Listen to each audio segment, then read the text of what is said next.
বাংলার এএনটিএফ এ তেলেঙ্গানা মডেল মাদককে ব্যবহার করে রাজ্যের টেরর ফান্ডিং এ নজর কিভাবে এই মডেল কাজ করবে রাজ্যে আরো বিস্তারিত জানাতে পারবে সোমরাজ রয়েছে আমার সঙ্গে। সোমরাজ, দেখো, যেটা সূত্র মারফত জানা যাচ্ছে যে তেলেঙ্গানা মডেলে বাংলায় অ্যান্টি নার্কোটিক্স টাস্ক ফোর্স গঠন হচ্ছে।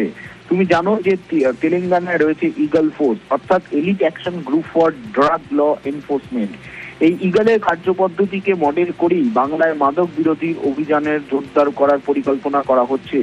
তবে শুধু মাদক উদ্ধার নয়, পাচারকারীকে গ্রেপ্তার নয়, পাচারের গোটা নেটওয়ার্ক এবং মূল চক্রীদের চিহ্নিত করাই এই এএনটিএফ এর অন্যতম লক্ষ্য হবে।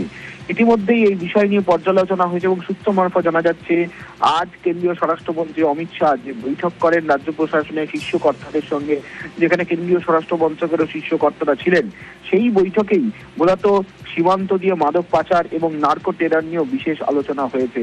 মূলত এই এএনটিএফ তৈরির অন্যতম উদ্দেশ্যই হবে আন্তঃরাজ্য ও আন্তর্জাতিক মাদক পাচারের রুট চিহ্নিত করে এই নেটওয়ার্ক ভাঙার উপর বিশেষ জোর। শুধু তাই নয়, মাদক পাচারের অর্থের সঙ্গে টেরর ফান্ডিং এর যোগ রয়েছে কিনা সেই দিকেও নজর রাখবে এই বিশেষ বাহিনী।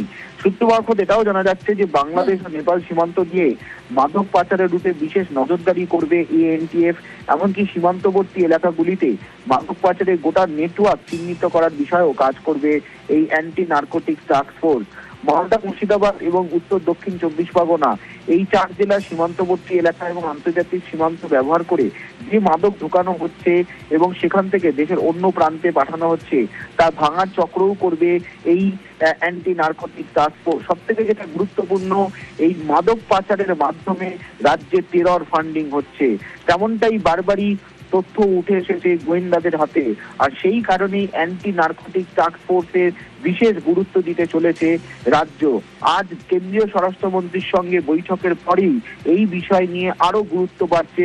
বিশেষ করে মণিপুর, অসম, উত্তরবঙ্গ হয়ে তৈরি হওয়া যে মাদক তা পাচারের যে রুট, সেই রুটও নজরে পড়েছে এবার রাজ্য পুলিশের শীর্ষ পর্যায়ের আধিকারিকদের। বিশেষ করে উত্তর পূর্বাঞ্চল থেকে যে মাদক পাচার আন্তঃরাজ্য নেটওয়ার্কের মাধ্যমে সেই তার বিরুদ্ধেও কাজ করবে এই অ্যান্টি নার্কোটিক্স টাস্ক ফোর্স। অর্থাৎ রাজ্যে অ্যান্টি নার্কোটিক্স টাস্ক ফোর্স কিভাবে কাজ করবে তা কার্যত চূড়ান্ত হয়েছে। তুমি জানো, বুধবার মন্ত্রিসভার বৈঠকে তা গঠনের সিদ্ধান্ত হয়েছিল, কিন্তু কি উদ্দেশ্য নিয়ে এই এএনটিএফ কাজ করবে তা কার্যত চূড়ান্ত হলো এবং আজ কেন্দ্রীয় স্বরাষ্ট্রমন্ত্রীর বৈঠকেও তা নিয়ে পর্যালোচনা হয়েছে বলেই সূত্র মারফত খবর। বেশ।